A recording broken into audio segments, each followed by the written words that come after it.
Good afternoon. I want to really thank both of the candidates for coming today. The state assembly is something that a lot of people overlook. They don't realize lots of times it's down ticket, but it is extremely important. So I wanted to thank you all for coming in. And so after this interview, you will get an endorsement from a joint endorsement for Veterans in Politics International, Nevada Democratic Veterans and Military Families Caucus, also Nevada Veterans Association, and Armed Forces Chamber PAC. So with that being said, she's way more articulate than me. I'll turn it over to my moderator. Thank you, Jim. Thanks for noticing my way with words. I want to first say that I am Lisa Guzman. I am the trustee for District A in the Clark County School District. So my district goes from Henderson all the way down to Laughlin. And I want to thank you for running for office because I am not doing it again. So thank you very much. I also want to thank our sponsors, DB's Cajun Chicken, which has some delicious food that our panelists are actually tasting. Stephanie Phillips, U.S. Senate candidate. Ava Bravo, Las Vegas Justice of the Peace Department 2 candidate. Heather Caligari Fleming, Esquire. Levy Schultz, U.S. Congress District 4 candidate. Christian Bishop, Nevada State Senate District candidate. All interviews have started precisely on time, and if you do not show up on time, you are automatically forfeited. And I want to make sure everyone understands that. Our panelists are going to ask you questions. Jim is going to be our Vanna White, and he is going to let us know when you're...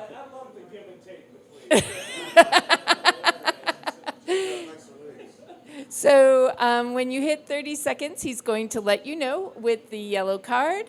And then when you hit the 45 seconds, he's going to show you the red card. When he shows you the red card, all you have to do is finish your last sentence, and then you will be done. Each panelist is going to ask you a question. It is not a debate. If you start to debate with the panelists, I will stop it. This is a conversation. They're going to ask you a question, and you get to answer it. We're first going to start with each of you introducing yourselves, and I want you to please include why you are running and why you're seeking our endorsement, okay? And if we could start with Bob, please. Is this on? Yeah, it is on, isn't it? My name is Bob Olson. I actually started off wanting to run for school board. And however, at the point of time that the decision was made, there was no opening for the school board, so that I was asked if I'd be interested in running for District 17. And, of course, I had thought about it for a while. I got some advice from a very good friend, asked her what she thought. He said, you can be more influential at the assembly level than you can be at a school board. So with that advice, and after long waiting and praying over it, I decided I'm going to run for the State Assembly, District 17. Hello, I am Chauntille Roberts. I am a mother. I'm a nonprofit executive. I work with aged out foster youth, and I'm also a caretaker to a veteran. I'm running for office so that everyone has access to the American dream, so the ability to buy your first home, get a good paying job, and I'm seeking veterans endorsement because coming from a military family and living in one of the densely populated veteran areas, I think it's important that I also have the support of veterans. We need more social services for our veterans, more health care, et cetera. Thank you very much. And we are going to start with my Vanna. Jim, you want to introduce yourself? Jim Jonas, Director of Veterans of Politics. Actually, I will ask a question, but what I want to do is I actually want to start in the back. So if Mike Kelly, Yeah. if you want to ask the first question, and go in reverse because usually I'm the one that asks questions. Oh, that's great. Okay, Mike, you want to get us off to a great start, please? Joy. Good evening, and I mean, good afternoon, and welcome, and thank you for coming. 8017 does have a lot of veterans. I used to live in 8017. I no longer live in it, but it's a great district. My question to both of you is, and I brought this up with previous interviewers, the Nevada Department of Veterans Services is the state agency that serves veterans in the state in addition to the VA. So their responsibility is to oversee the 2 nursing homes, the one in Boulder, one in Sparks, the cemeteries, as well as to provide veteran service officers who file claims where veterans file claims. Recently, the department has come under fire for discrimination within it. There had been years of complaints of discrimination. They had been ignored. There had been problems with the nursing home up north, up in Sparks. They had been cited by the Centers for Medicare and Medicaid Services 32 times. They had an audit that was just recently conducted. It was the treasurer, in his words, it was one of the worst audits he'd ever seen. Currently, NDVS is under state police investigation because of the discrimination. Employees had complained to elected officials, and it was ignored. Eventually, one of the elected officials talked to the governor, and eventually the employees went to the media, and now they fired the director, and this agency is under investigation. Veterans have to count on you if you're going to be in the Assembly or the Senate. We have to count on you to do your job and hold the executive branch accountable. That is your first and foremost responsibility: passing laws and holding the executive branch accountable, as well as the judicial branch. My question to you is, what would you do in that circumstance to hold the executive branch accountable for that department, to make sure that they're doing their job? What are you going to do? I think that's a great question. I actually submitted a press release about that. My grandpa was actually supposed to go to that home prior to that incident happening. My entire campaign is centered around government accountability, so I think it's as simple as this: calling it out as it is, but also making sure that we have transparencies in all different branches of government, which looks like some type of legislative action for government transparency. I know Kasama does have a transparency bill that she's proposing next session, and signing on to bills like that, and also proposing different bills centered around government accountability and transparency. Thank you. Bob? That was a good question. First of all, I am a veteran as well, so it does concern me. And the first thing I would have done was been in Lombardo's office demanding that people be fired. That's the first thing. They have since changed the director. I've talked to the director about the nursing homes, as we call them, or old soldiers' homes, back to the old days. And again, we have to hold them accountable, both personally and publicly. So calling them out is not a problem. I've got no problem doing that. I don't believe a veteran should suffer. They've done enough for our country already. And again, I look at this as a chance for us to improve our care for veterans, and that's what I'm about. Great. Thank you. Michael, you want to ask a question? You think it might work? Just try it. All right, there it goes.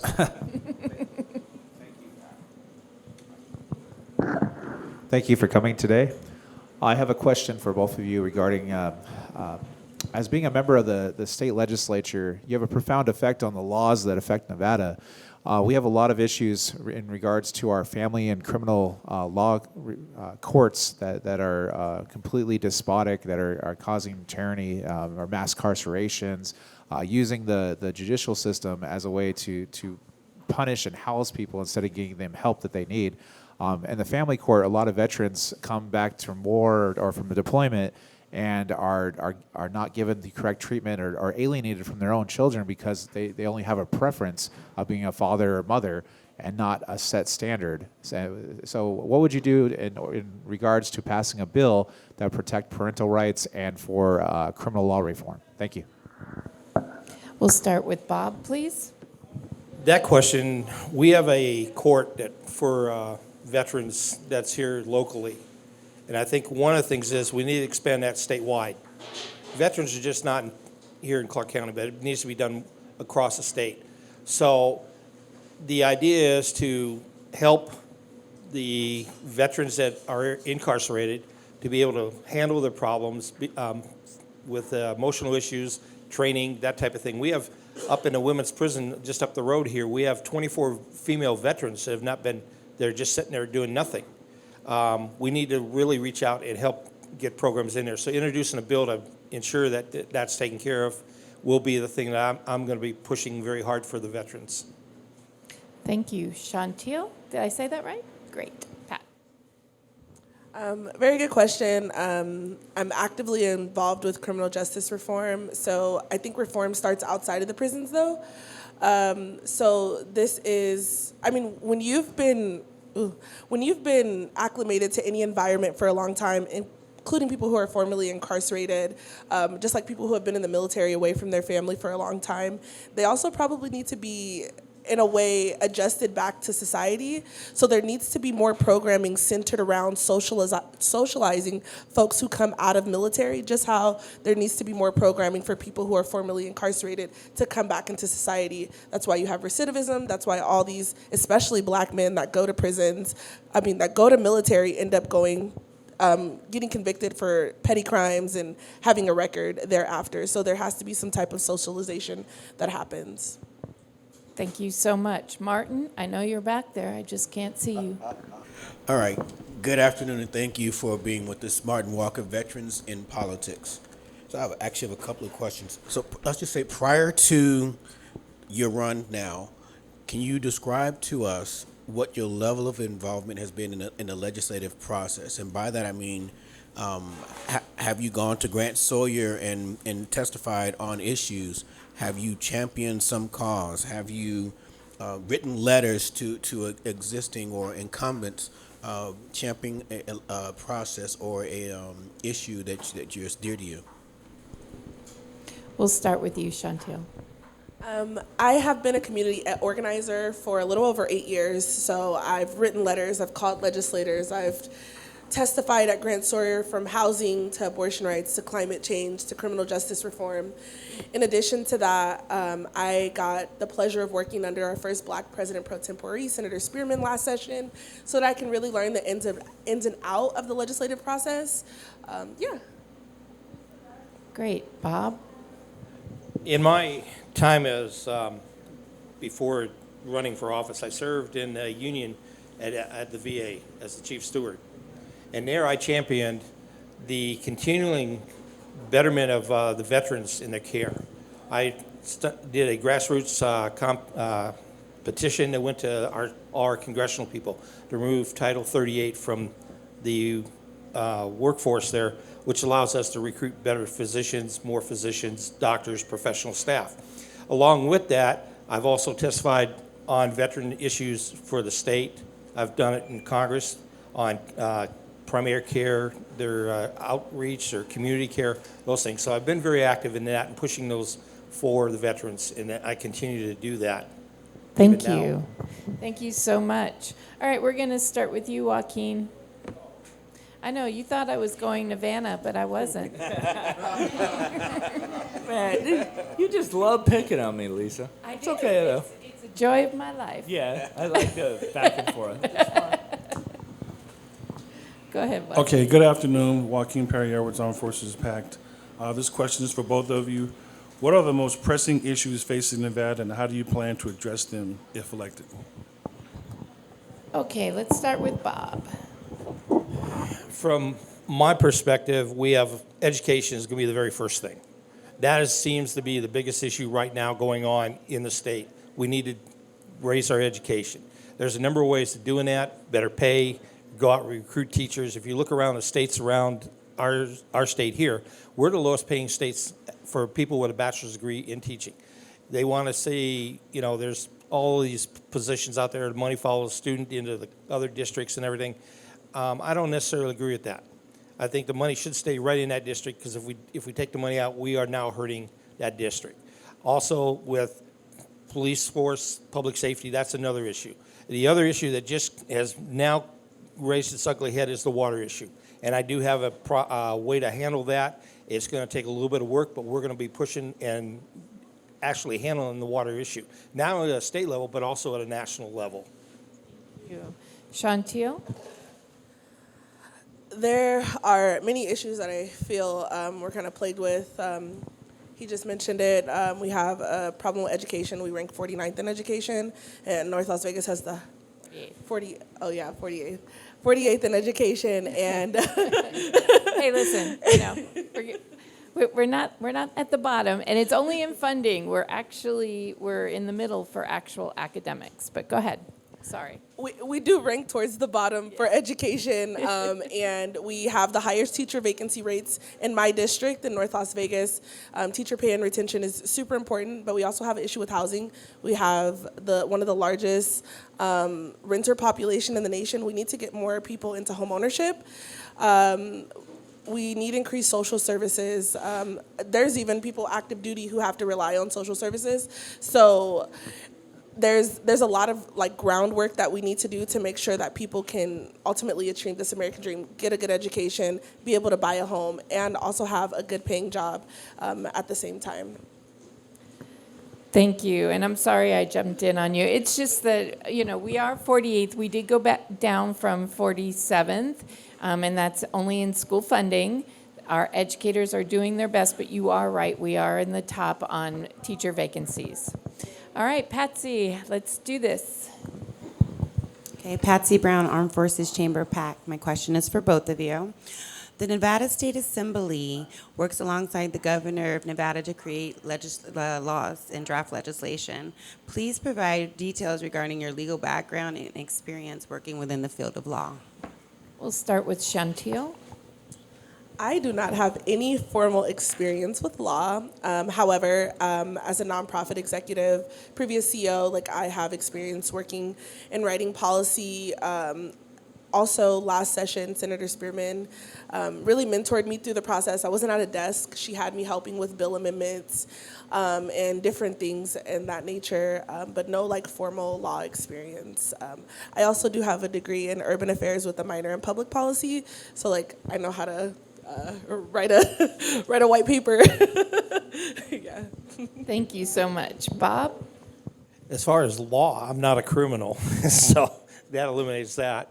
I've been involved with legislation at the national level all the way down to the county level in different states that I've lived.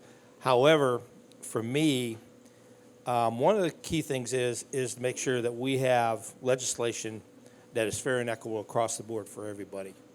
So as far as law experience itself, I've written as chaplain for the state troopers, county sheriff, and I did that in Tennessee. I'm also, I have a degree in theology. I graduated with a bachelor's in theology. So it gives me a different perspective of looking at communities and how to deal with that. So I've got a broader sense what laws should be, and they fair and equitable, and seeing what we need to do in the state of Nevada here as well. Thank you so much. We'll move on to Andre. Oh, you want to go to Jim? All right, let's do it, Jim. All right, Jim / Vanna White. Wear it with pride. Wear it with pride.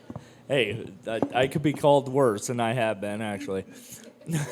So, actually, this question is for both of you. I've heard a lot of conversation today about roles of the government and, how can you hold the executive branch to account and all that stuff.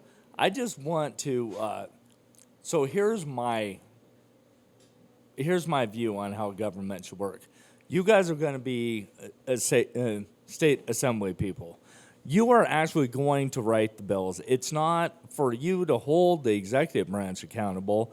It's for you to write the laws that the executive branch will legally have to carry out according to the state constitution. So each of you as freshman legislators will be able to propose 5 BDR bills, budget draft requests. Give me not all 5, one of them. What's your first one on day one? What are you going to propose, and how are you going to get fellow legislators involved to back that bill, to push it through committee, because this is all super vital in order to do that. And what's your overall experience on how to actually do that? And I'll start from right to left. Okay, is that my right or your right? So I'm gonna Whichever one you. Yeah, you're I'm the starting you're the with- teacher here, so I you am. tell me. So I'm gonna start with Bob, and we're gonna ignore Jim. All right. So Sound your, good? so your question is, what legislation am I going to put in the very first day I'm there? First BDR, first BDR. Okay. And Bill of how are draft, you yeah. going to push it through? You know, I've given some thought to this, and one of the things that I'm looking at is education. So we need to hire and pay our teachers, so we have to get a fair pay scale. And that, I think, is one of the major issues that we have. So it will be with making sure that a teacher that's starting is not making more than a teacher that's sitting 10 years into the system. Make it fair and equitable all the way up. Also require the teachers, not only in the public schools, but in the charter schools, to be registered and certified as in public education, because that is a problem we have in the charter schools, which nobody's talking about.